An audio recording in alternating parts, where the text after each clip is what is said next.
Right, turn to page 73. Everyone else has, but I haven't finished yet. If I say anything, I'll look stupid. He said 73, not 37. Why don't you listen? Tom, read from the top of the page. Oh no, I'm no good at reading out loud. I'm too slow and it doesn't come out right. Can't, sir. I've got a sore throat. Oh, not again. Later that evening, Tom spends all night doing homework that is only meant to take 30 minutes.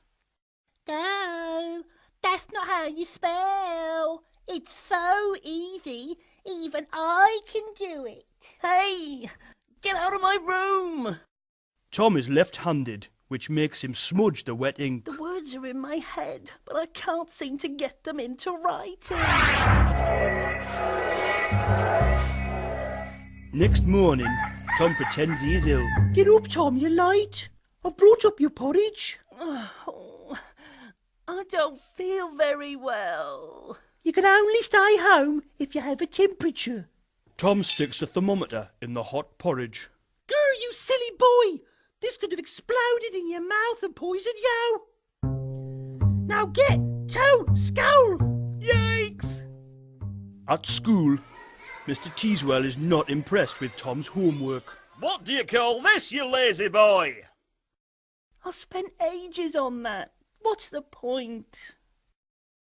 Today it was Mr. Teaswell's spelling test. Spell, blah, blah, blah, blah, blah, blah, blah.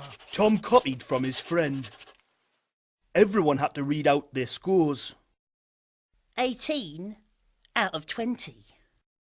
19 out of 20. 20 out of 20. Ha!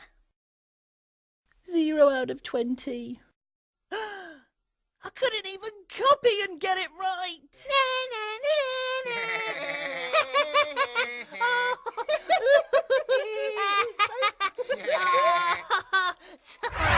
Later, Tom is caught fighting. You're suspended! But they were calling me stupid. Tom's mum meets a friend for coffee. She is a teacher. I am so worried about him. He can't seem to remember anything. He forgets his books and he's so disorganised. Tom is very unhappy. Has Tom been tested for dyslexia? Tom's mum goes to see Mr. Teaswell. Could Tom be dyslexic? Tom's doing okay. He's just a bit lazy. Most boys are at his age, but he'll catch up. Don't label him as dyslexic. I don't want Tom to think there's something wrong with him. 1 year later, Tom has made no improvement. His confidence is at rock bottom. You are going to be tested for dyslexia. I hate tests. What is wrong with me? On the day of the test. Hi, I'm Dr. Psychologist, but you can call me Cy. We're going to do some puzzles, arrange some blocks, and do a few quizzes. That doesn't sound too bad. 1 hour later. Can you find the next matching picture? I think I'm quite good at this. 2 hours later. We've finished. Would you like to come in, Tom's mum? I'm tired, but I enjoyed that. Tom has a specific learning difficulty. What's that? Just another name for dyslexia. It's called that because every dyslexic is different. Everyone has things they are good and bad at. What is wrong with me? There's nothing wrong with your brain. You just use it differently. That is why school is so hard. You just need to be taught by using your learning strengths. Some dyslexics are good at art. Others are good at design, technology, sport, or drama. Perhaps you haven't found out what you're good at yet. Some of the cleverest people in the world have been dyslexic. Leonardo da Vinci, inventor, artist. Albert Einstein, famous scientist. E equals mc squared. Dyslexia is passed on through families. DCDC2 is a dyslexia gene. Can you think of anyone in your family who might be dyslexic? Dyslexics have bigger brains. 40% of self-made millionaires are dyslexic. Dyslexic Richard Branson has 360 companies and $2.8 billion. With determination and creative ideas, many dyslexics become successful entrepreneurs. Dyslexics are often creative. Keira Knightley, world-famous actress. Benjamin Zephaniah, poet, novelist and playwright. Not all dyslexics are hyper-talented geniuses, many are just ordinary people. Being dyslexic means school is likely to be one of the hardest times of your life. But many dyslexics do well when they leave school because they can do what they are good at. You will have to work harder than others while you're at school. That will mean extra lessons, but taught in a way you learn. Oh, not extra lessons. Tom does have extra lessons, but he plays games and learns quickly, so it doesn't seem so bad. This is a lot more fun than Mr. Teaswell's lessons. Mr. Teaswell apologises. I'm sorry, I called you lazy. Here's a huge box of chocolates. I promise not to make you read aloud, to not expect you to write as much, and to give you a printout of homework questions that I've made sure you understand. Things will get better from now on. Leonardo, vamos. Lee por favor el cuento. Vamos. Léelo. ¿Qué cuento es?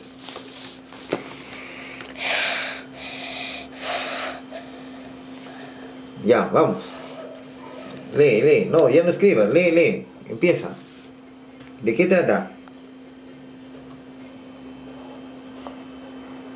Dice, ¿el cuento de qué dice?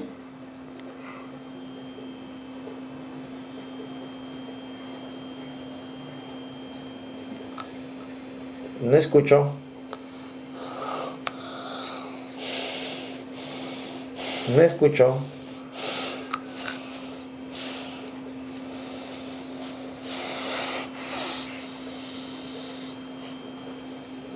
¿No puedes leer? Ya, vamos. Lee.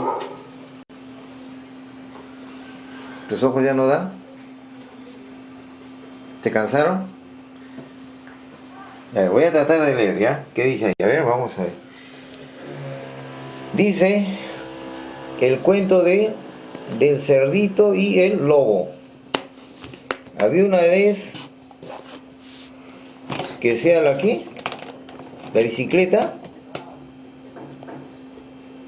pero el lobo llegó el lamposo. No, el tramposo. Tramposo. El cerdito, mira, hay un cerdito con S y un cerdito con C. ¿Cuál de los cerditos has hecho tú? La S. ¿Y el cerdito con qué se escribe? ¿Con S o con C? Vamos, estamos corrigiendo entonces al cerdito.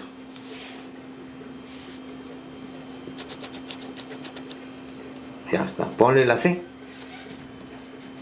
C por ahí, C por ahí y C por ahí. Muy bien, sigo leyendo. El lobo llegó el tramposo. El cerdito corrió. ¿Qué dice acá? Corrió Melo. Corrió Meló o metró. Metió. Corrió, metió. A la casa. A la casa, ahí dice la casa, ¿no? Lió.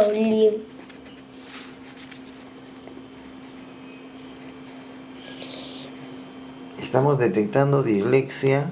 Espérate. No solo marcada en el habla, sino también en la escritura.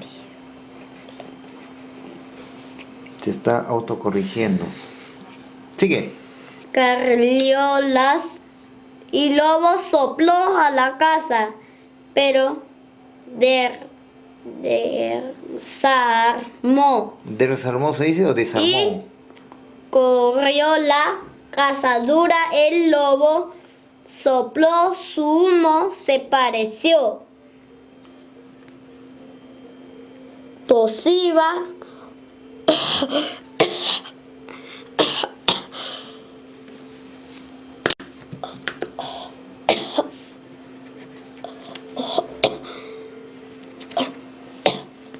Ya, sigue. ¿Qué más dice? Tosía debería ser. Con C, no con B.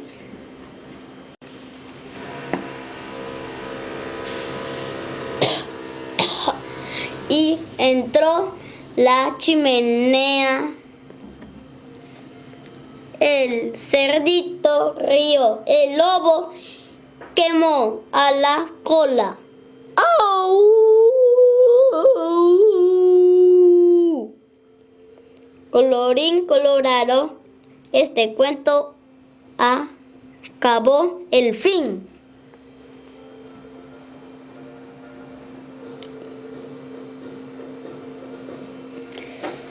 Y el fin, ¿cómo te llamas tú? Leonardo Palacio Guanay Sergio. ¿Edad? Leonardo Palacio Guanay Sergio. ¿Edad? ¿Edad? ¿Cuál es tu edad? Y si de satélite Ventanilla Isidoro Iturrizaga. ¿Cuántos años tienes? 8 años. ¿En qué grado estás? Tercero. ¿De qué? ¿De qué nivel? Primaria.